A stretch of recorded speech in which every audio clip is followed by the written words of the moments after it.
kinda got addicted.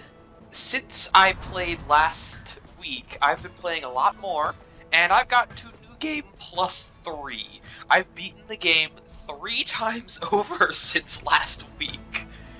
So, yeah. It's kind of started as a slippery slope where I was playing to grind through the levels to have an easier time with next week's stuff, and I just ended up realizing that it just wasn't the kind of thing that would be easily recorded in like the raw gameplay. So what I want to do instead is do a little bit of like a scientific experiment, because supposedly, according to the devs, you don't need to fight the bosses in order at all, and I want to make sure this isn't like explicitly said, but I want to be sure, like, do you even need the movement abilities, the heirlooms, like the air dash, which has been upgraded from another heirloom? Do I even need those things to beat the boss, to reach the bosses? Beating the bosses is a different story, but reaching the bosses is a completely different story. So yeah, this is the Drift House. You unlock this place when you first beat whichever boss you end up beating first. Whenever you beat a boss, you unlock this place. And this guy up here has scar challenges, of which I've unlocked.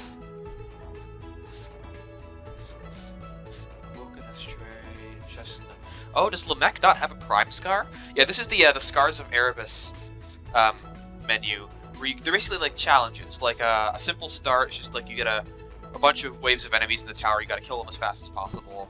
Then heavy weapons is like a timer challenge, where you gotta destroy the targets as fast as you can with just Barbarian.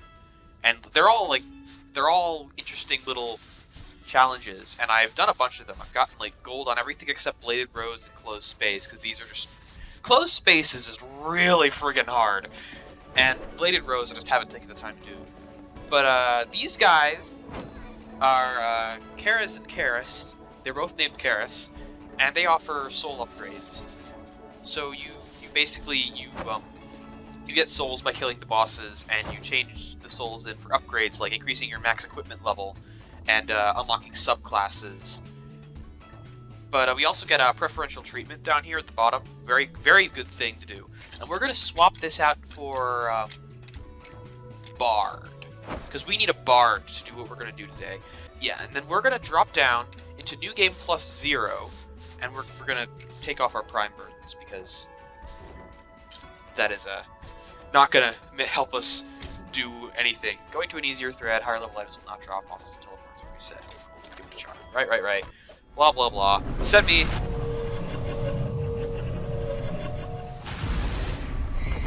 What I want to do is figure out whether or not it's possible to reach and unlock each of the 6 bosses. 1, 2, 3, 4, 5. Yeah, 6 bosses without any movement abilities. So, like, no double jump, no shadow dash, no echo kicks. My kicks have been upgraded to echo kicks, which allows them to bounce off of resonant stuff, which makes you bounce a lot higher and all that. But I just want to make sure, I want to test if it's possible to reach each of the bosses without those items. So we aren't going to be able to do that with a warrior, so I'm going to retire this hero, and we're going to switch to a bard. Ooh, let's not do that trade. There we go, bard.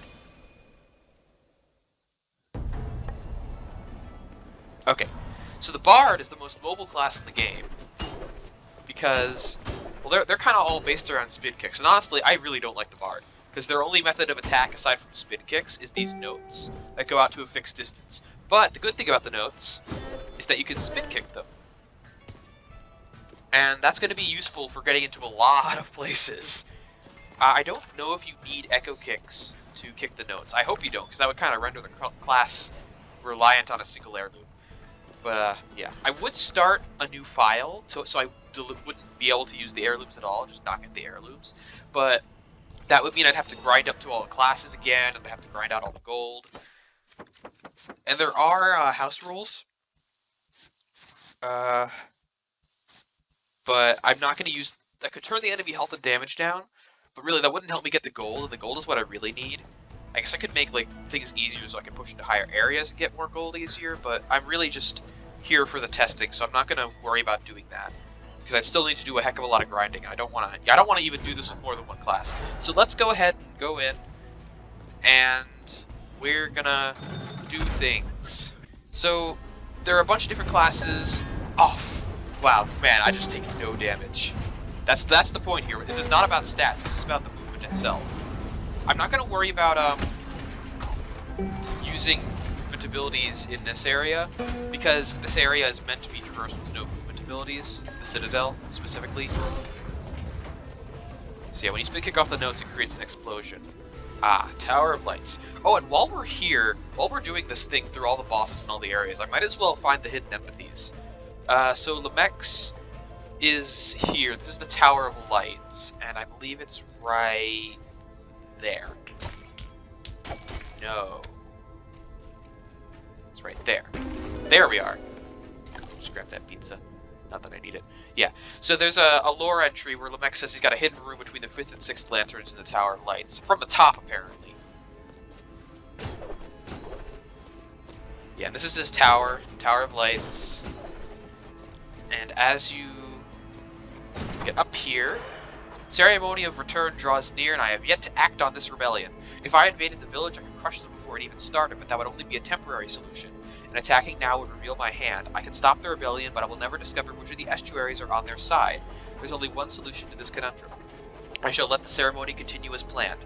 During the chaos, the traitor will reveal themselves to me. I know it. I have a secret set of guards ready to double the security of the gates at the last possible moment. The peasants will be decimated on the bridge. As for the rebels that ambush us during the ceremony, I will take care of that. No tricks, no treachery. I will show the people the true difference between a serf and a lord. I will cut them down one by one and forever crush their morale. This is the only solution. Let them come. Okay, so yeah, the whole thing, there's a bunch of lore entries that I missed that you didn't get to see, and I could go back and read them all, but that would take forever. So I'll just give you like the gist of it. The plan, the rebellion, Jay himself let slip the plans of the rebellion to Lamech, because he wanted Lamech to force them to surrender, because he didn't want everyone to die, which ended up backfiring, because Lamech just was gonna wait for them to come and kill them all. He's not gonna accept the surrender. My spin kicks are doing about as much damage as my strikes were doing in the last episode. Oh, good thing there was a table there. Here we go. Okay, so yeah, you need to hit both of the things without touching the ground. So if I do that,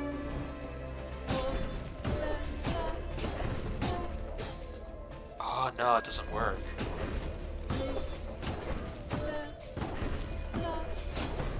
Okay, so you can't actually do this with a bard. Interesting. Maybe I need a Ronin. I might need a Ronin for some of this, actually. Because I didn't actually like test any of this. I just planned it. I was under the impression that the bard's note kicking sent you a lot higher than it actually does. So I think we might actually need Ronin for some of this. So yeah, retire. We gotta get. Oh, thank you for just. Spelunker. Oh man, I lose HP, but I don't need that much HP. Thank you for just handing me a Ronin so I don't have to change favorite class. God, look at all those chests. Okay, I need to... If I look for a place that has like 2 chests on the exact same level near each other, but not too near each other, I can find the boss room. So Ronin is mobile because they have this ability called Immortal Kotetsu that I just used. And it's basically a teleport. Oh, geez, I didn't even see that. Yeah, found it. Okay, yeah, so we can find the boss rooms, most of them. So what we might end up needing to do is, there we go. No air dash required, just use Immortal Kotetsu. And now we can fight Lamech. And this is gonna be real easy, because we are way overpowered for this fight. Oh my god, I just chunked him so hard. I'm gonna have to actually, like, sit here and not attack him for a while so we can actually do his attacks and I can show off the boss.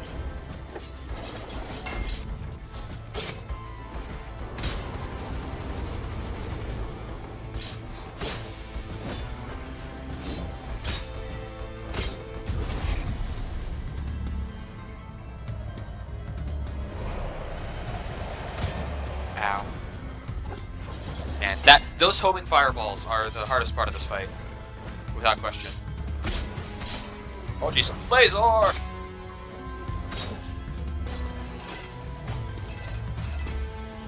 Okay, I'm pretty good at fighting this guy. Alright, that's enough.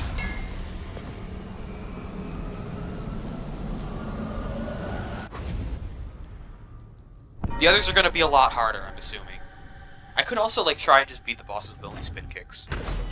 That might give me a harder time than this, because, yeah, I just have way too much damage. So this is Fish on Dry Lake. And this is the Pizza Girl. Pizza Girl, what's your name again? I always forget your name. Maria. Yeah, I actually have the gold to unlock this teleport.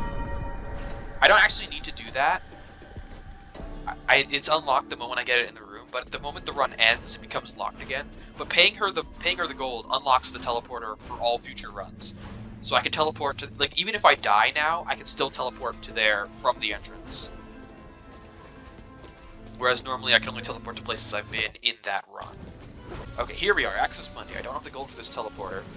But normally what you're supposed to do to get into Access Mundi is, you need Echo Kicks to spin kick off these guys. And you go over there to that one and then spin kick up the top. And you get the Echo Kicks by, going up here and doing this little platforming challenge. Ow.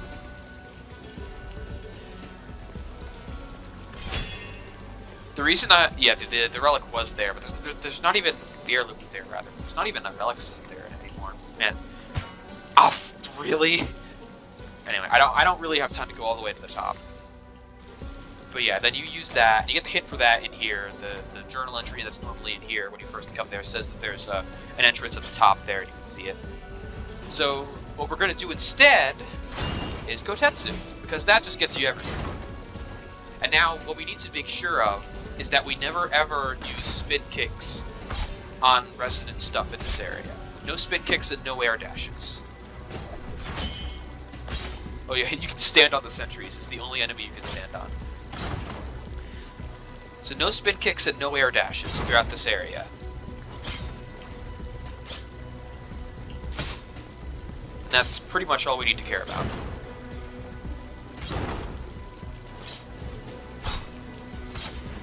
Well, at least no spin kicks off of resident projectiles. We can still spin kick off of enemies.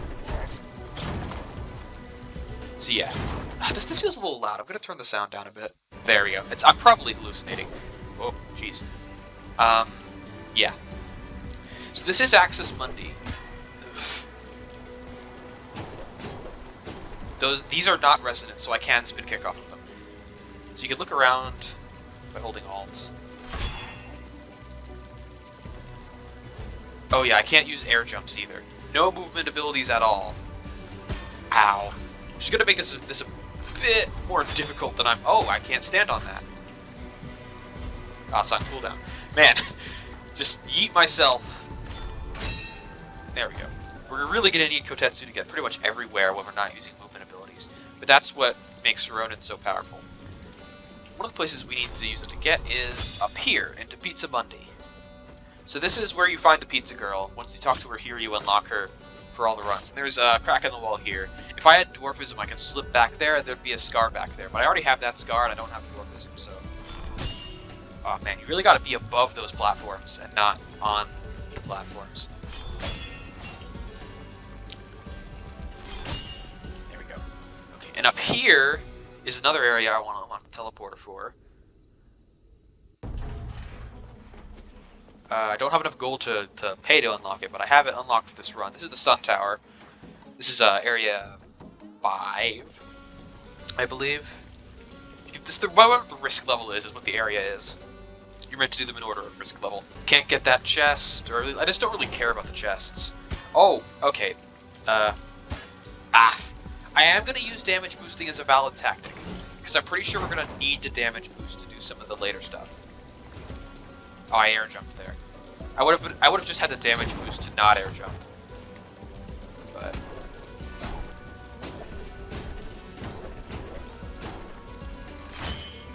and again, spin kicking off of enemies is not banned, because that is not echo kicking. Man, this is why I don't like Access Mundi, because you have to look around constantly to figure out where the ground is. And again, the blue lamps aren't echo kicks. Only the stuff that's like shimmering yellow. Like that little shimmering yellow effect, not the sparks, but the little like waves. That's resonance. That's resonant stuff. I can't spin kick off anything like that. Some projectiles are resonant. Some enemies are resonant, actually. You can only hurt those guys with spin kicks. But yeah, we're really gonna need Kotetsu to get around. And theoretically, you could get a generation that doesn't require any uses of ability.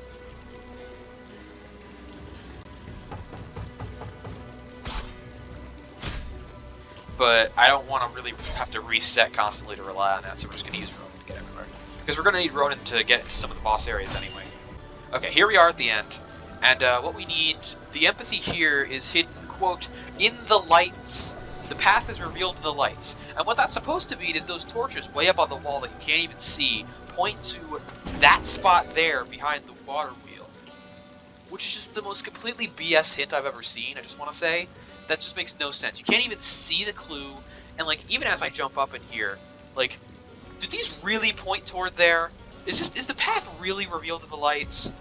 Like, I mean, this path is revealed in the lights, but the entry point is not revealed in any lights whatsoever. And you can obviously find the normal entry point. Well, you can find the path just by wandering around. You can't find the entry point by wandering around. You don't have the mana to just go whacking every surface. So yeah, this guy, the black roots won't stop growing. They're going to crush me. Why did I leave my weapon by the door? That was careless of me. I need to find help. I could jump out the window. Perhaps the bodies will soften my fall. Wait, what's happening to the bodies? Are they squirming? It's the roots. The roots are infesting the bodies somehow. Oh no. Something's coming. So yeah, this guy died, unfortunately. All the memories are dead people, actually. But yeah, this is the second boss of the game. And interestingly, this boss is the core reason why you can't do any boss as your first boss. Because you cannot get to the plateau and face the boss there until you beat this boss. So let's beat this boss.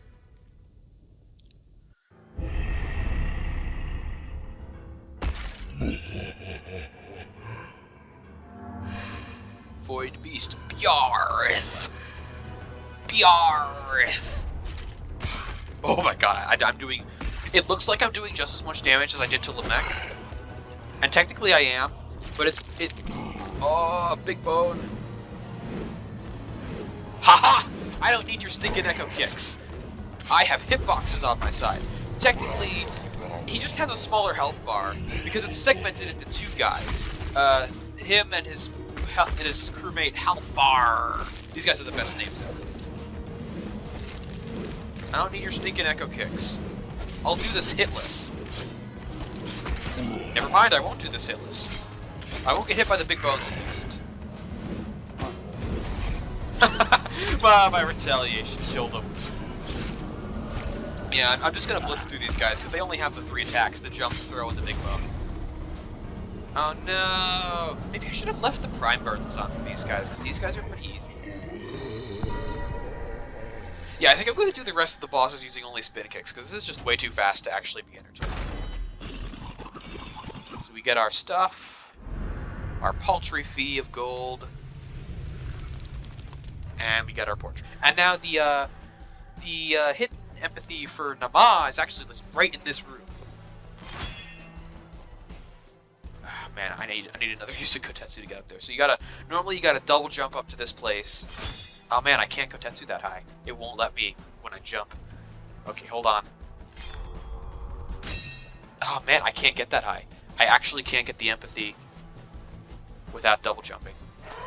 Up here, it's a hidden R interaction. You gotta press R once you're up there. The gates look strangely beautiful at night. I know the villagers hate me for what I did, but I had no choice. The land has gone cold, and my brothers refuse to send aid. The weak, the old, the wretched, I gave them all a merciful end. The villagers still believe the gates will open one day, but I know they will not. Yet every night as I stare down at those iron bars, I'm afraid they just might. So yeah, we gotta wander around here. I could just go straight for the boss room, but we can't actually, because we need those, Lily of the Valley. We're gonna need a damage boost to get this one.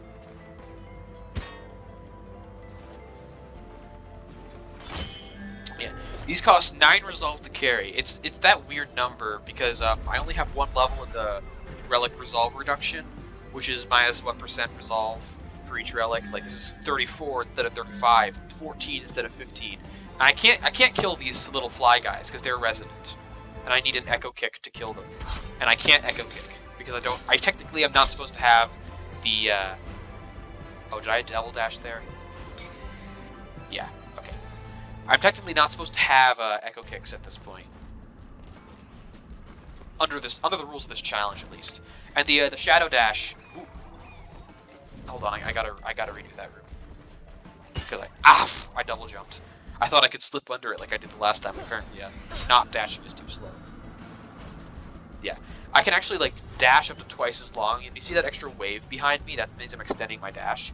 And I'm not allowed to do that, because that's a feature of Void Dash. Interestingly, it doesn't actually seem like I've run into any problems so far, but that's gonna change very quickly, I feel like, because there's a movement ability that the game really likes to throw in your face a lot as we get into the later game areas. Here's the second Lily of the Valley.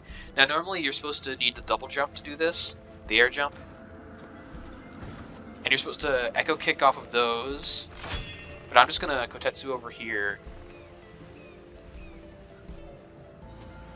Then Kotetsu up here, and screw the echo kick, screw the double jump, we don't need it, we're Ronin.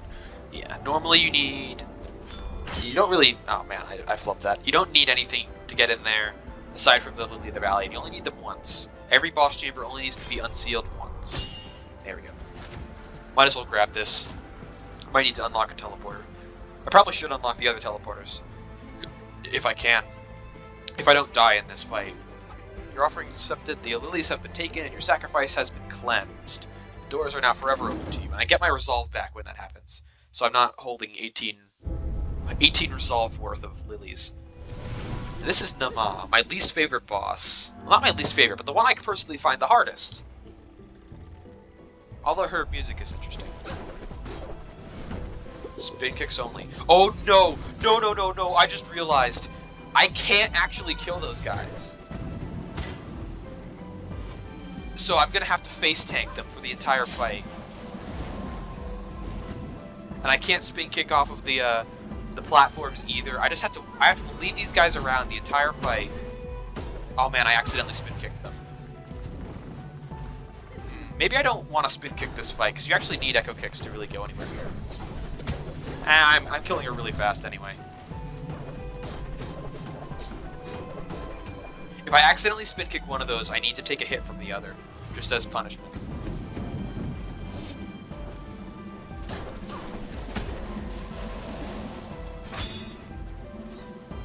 Kotetsu's so overpowered, I love it. Meanwhile, the bard is just, I cannot wrap my head around the bard. Oh, I accidentally spin kicked one. I'll have to take a hit. That's the rule. Doesn't matter, because the damage... I guess I really shouldn't worry about using my things in the bosses, because it's more about getting to the bosses rather than beating the bosses. Okay, then she summons these nightmares, and that makes the fight a lot harder, even though her moves don't change at all, really. She gets faster. Yeah, I think I should focus... I should focus more on... Since she's never going to kill me, I could face tank this boss for hours. Because I have so much health. I think I'm just going to worry about not using my relics or my heirlooms in the areas and not in the fight themselves.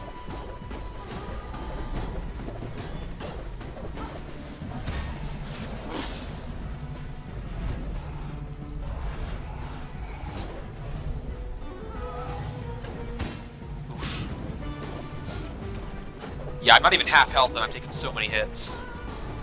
Oh, that's not good. I am going to stick to spin kicks only, though. I'm going to try not to get hit by the boss itself, because that's just going to do so much damage. Maybe I should, like, try and take off that synergy. I don't even remember what it is. I don't think it's a rune. I think it's actually a gear synergy thing. So yeah, that's Nama. She's pretty interesting. I guess a short fight isn't all that bad, since we've got 6 of them to blast through, and I don't want to have this be like an hour. But that's Nama beaten mostly with only spin kicks. So yeah, now we're done with the plateau. Now we want to head to the Sun Tower, because that's the next area. right? No, that's not the next area. We're heading to the Sun Tower to pay Maria to unlock the teleport. And then we want to head back to Agartha.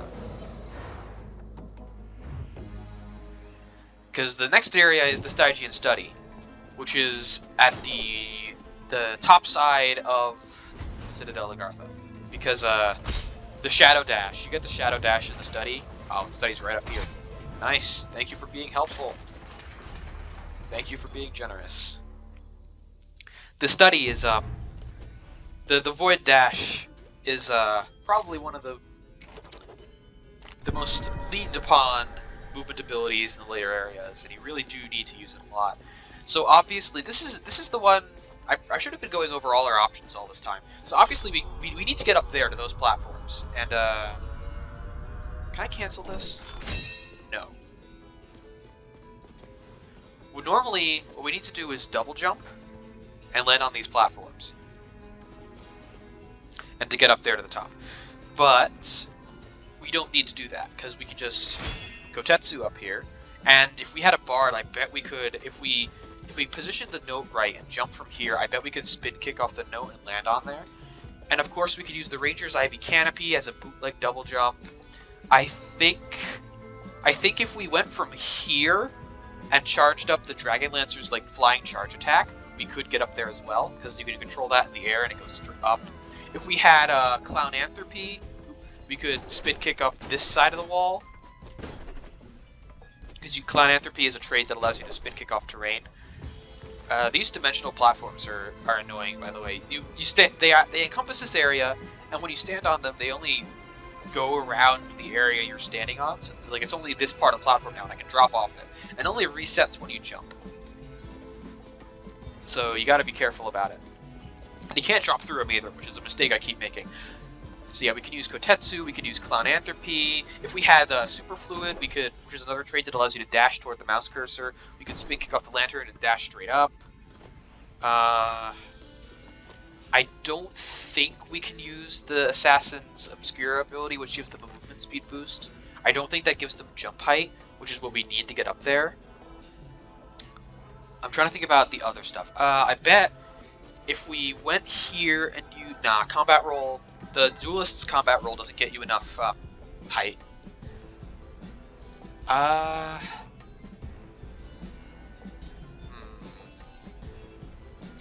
What about the other? I feel like I'm forgetting the other classes. Yeah, Barbarian and Knight obviously can't. Gunslinger can't. I think they might actually be able to use their dynamite ability, which gives them a little bit of upward momentum to get across. That might work. So you can get out. You can actually get in here with a lot of classes, because a lot of classes have like upward stuff. But I'm more interested in this method. Yeah, and you can see that's not. And then I can dash and land. And I was grounded during that dash, and that was not an air jump, because the air jump has the little ring below me. And as you can see, as I jump off here, even though it looks like I'm not grounded, and I almost certainly am not grounded, it does not show that ring. And if I break this chandelier here, I can prove to you that it was an air jump by... No, that was an air jump. I can prove to you that it wasn't an air jump by doing... No, that was... It's really precise timing. I didn't show it by nailing it the first 2 times, but... Yes, I still have my air jump. Normally you have one of those. So if you get it just right, you can actually ground jump off of the chandelier, like so. That was an air jump. Like so, and land on the upper chandelier, and then ground dash over and land on the platform. Any class. So any class could get into the study without any heirlooms, which is pretty neat. Now we're in the study. Ow. Stuff here is going to hurt a lot more. So that little voidy bouncy thing is the spiky bouncy things in the other area. Ow. Except it's void. You can dash through the voidy projectiles using the void dash, but we can't do that because remember, we technically aren't supposed to have the void dash. Oh man, I can't one-shot these guys anymore. Oh no. My sense of power. It's still here. I'm basically invincible. Oh, this room. I want to show off this room. It's basically, even though you technically need This is like a big lore dump room. Like each one of these little tables has a different lore entry in it. Like thoughts and musings on the addition of philosophers to the research group. Okay, that's different. Against my better judgment, we have added philosophers and free thinkers to our research groups. To my surprise, they have helped us expand the ways we've been examining our world. Just don't tell them that. Of all the ideas they've pitched, the one that piques my interest the most is the unified soul theory. In general, it abandons the assumption that we are all individual souls. What if we each had our own soul, but on a metaphysical level they were all interconnected? The ramifications for this theory are far-reaching. If we are all interconnected, then do we really have to transfer the soul from one vessel to another? Could we not bind one soul to multiple objects? If we're all connected, does harming others bring harm to ourselves? Properties of the Black Root and their future applications. Uses through the documents when you find an earmarked page. Eureka! I've discovered that the transitive properties of Black Roots can be used to bind objects to a person's soul. After some lengthy experimentation, I've successfully bound the souls of High Scholar Murmur and the Gonghead. Note to self, stop calling Athanasia and Zoe the Gongheads. They are still family after all. Twins, to my study doors. Their collective life force now ensure the doors remain impenetrable even to the craftiest of locksmiths. Truly fascinating. The possible applications of this discovery are endless. I could bind my siblings to the golden door and free the need for soldiers to stand guard, which is what he has done. Or I could bind a soul to a treasure chest and create a perfect assistant. I could even bind a soul to an eggplant and make it walk around. I guess I just made a really complicated door lock. So yeah, we need to defeat High Scholar Murmur and the Gonghead twins to get to Enoch's study. The room problem and visual agnosia. During a shift, massive chambers may be moved thousands of steps away from their original location. This has precipitated what researchers call the room problem. How does a room know it's a room? Why do rooms always connect cleanly rather than merge into a grotesque mess? We believe we know the answer. The room problem was partially solved during a visit to a villager in the Kerguelian Plateau, who had reported that objects in his house had fused together in a formless way. The villager suffered from visual agnosia, the inability to categorically recognize an object, which meant that he had difficulty identifying a table as a table. Interestingly, the only objects that fused were the man's most personal effects, which he kept in a private room. The moment I entered and observed the objects, however, their fusing stopped. It is as if there is a collective unconscious in the world that determines what a room is and what it isn't. But this raises more questions. Is the identity of an object solely reliant on the observer or the subconscious groupthink? As more observers become aware of a room, does the room become more vulnerable to the shift? Is this why Lamech's hidden chamber seems immune to shifting? Only he and I know where it is, and we both have a very concrete understanding of what it is. Thus it never changes? So that's an interesting part. Hestia's Reliquary. This is a very, very important one. The only heirloom to ever be created by man. The box binds the body of whichever user signs the contract. Upon their death, their body, along with any belongings they had, are transported back into the Reliquary. From there, the Reliquary can only be opened by the next soul to sign the contract. In return, they will inherit all of the previous bearer's belongings. It has been said, however, that more than just the physical belongings transport over. Rumors claim that the previous owner's soul and memories are passed on to the new owner as well. This has been difficult to prove, as the ancestral line that is bound to the Reliquary have been notoriously tight-lipped about its effects. So yeah, the Hestia's Reliquary, that is what, from what I understand, that is what I am using. My character, my heirloom, my family line. I'm just going to take the healing because I don't really want more health. My family line is using Hestia's Reliquary. I'm going to dash through these just because I want to show you this room. Oh, I haven't actually gotten all the lore entries from here yet. Interesting. That's what I'm using, Hestia's Reliquary, to continue this sort of endless run of heirs into the castle. That's what I'm using. That's how I get all the equipment back and the gold. That's how all this works, which is interesting. And I think that means I'm part of some sort of ancestral line who is fixing all this. So this room is normally, you don't have the exclamation point above that book there. You gotta search through each of these. Dusty tomes fill the shelves, but nothing of value can be found. And one of these things is not like the other. The one with the exclamation point above it, obviously, but it's also the only one facing in the other direction. So this is actually one I've never read before. There is only one way the tree will grow, but I cannot tell the others. We must leave this place for now, or live for another eternity on this subterranean wasteland. I cannot reason with Estuary Arad. He would rather kill us all than return to his king empty-handed. I need to present him with an ultimatum he cannot refuse. So yeah, the first time you go in here, it doesn't have an exclamation point over it, and it opens with an analytical breakdown of paint and their differing drying speeds based upon their application on unique surfaces and room temperatures, Volume 1 of X. And when I didn't actually notice that one of them was flipped around, so I was going through all of them one by one thinking, this is the perfect place to hide something. Something has to be hidden here. And then I saw this, and I'm like, oh my god, I just got trolled, didn't I? But no, that title should keep most prying eyes at bay. These are the personal journal entries of Estuary Enoch. If you are not me, then your actions are considered a capital crime. If you are me, then please continue reading.